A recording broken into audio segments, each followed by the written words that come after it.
Hello, and the Wanderer's back. The weather has been terrible, so I haven't been out for about 10 days. Not properly anyhow.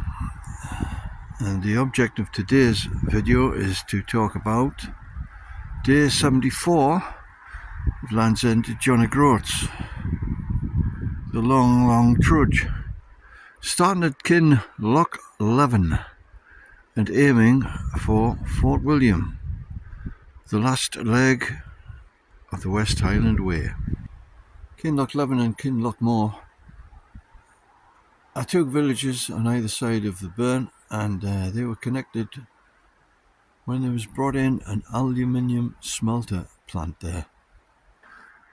Now the aluminium smelter at Kinlochleven, Kinlochmore, was powered by hydroelectricity, and this was situated with the dams and built up above the village, dropping down to the river, and after going through the electrode, splashing out and powering up into the river, which made these villages combined, the first villages in the world to have every house powered by electricity.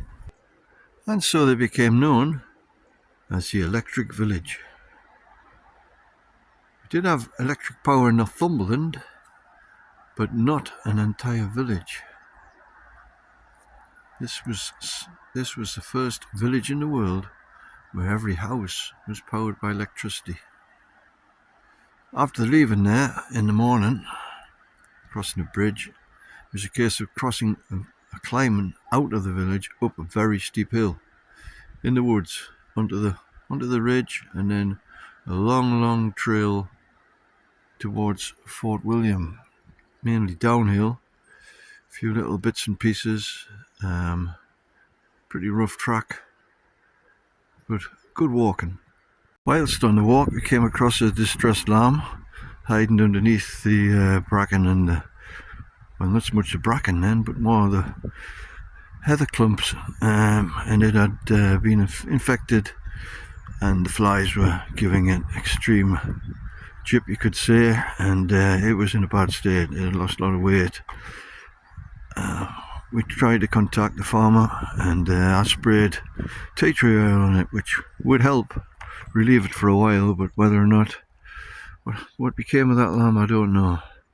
And let's hope that the Australian girls who phoned up and got contacts got it sorted. By the time we got down to the Ben Nevis visitor centre, which was near the camp in the glen, went in there, had a coffee, because it was turned really nasty later in the day. It was wet, miserable, so a coffee was pretty welcome, and a hot sandwich, and then it was off to find a campsite. The visitor centre, after having the coffee, so nice to eat, it was a case of finding a campsite again. Like I say, there's a huge one down below in Nevis there, and there was a place called the Campfire Kitchen inside it, which was like a big open cafe where you could sit outside. You could buy burgers, you could buy chips, you could buy coffee, beer, pizza, cake. So it was good. The weather was pretty rough, but I found a bit shelter, had myself a bit of pizza, coffee, a beer, back to the campsite, back to my tent, and that was the end of the West Highland Way, more or less, apart from a little tiny chunk in the morning into Fort William, which was only a half-hour walk. So next on the list was the Great Glen Way. Couldn't wait for that.